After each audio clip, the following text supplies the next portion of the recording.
রাজডাঙ্গা দুদকের এই সেমিনারে আমাকে ডেকেছে,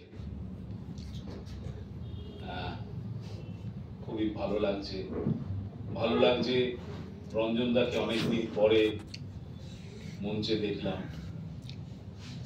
অরূপদা রয়েছে,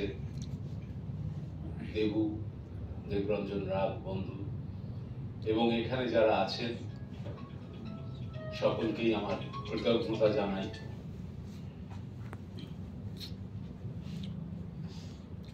এতক্ষণ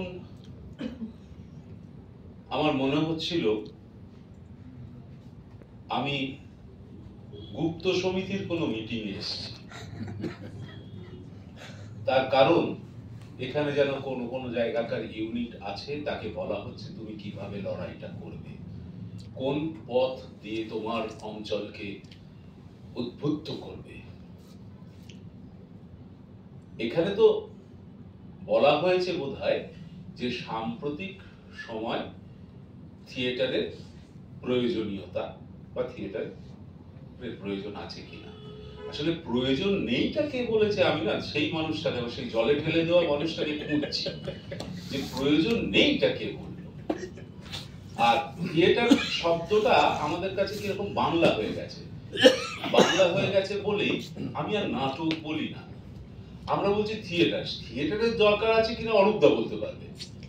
আমরা যখন ডেট নিতে যাই অরূপদার কাছে, যখন হামলা করি তখন অরূপদা বলতে পারবে যে আর্ট থিয়েটারের দরকার আছে কিনা।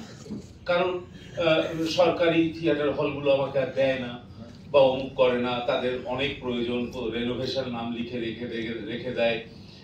তো সুতরাং অরূপদার উপরে চাপটা পড়ে আমি জানি, এবং চাপটা ফেলবো আমরা জানি, কিছু করার নেই। সেখানে থিয়েটারের প্রয়োজন আছে কিনা জানতে গেলে অরূপদাই বলতে পারবে।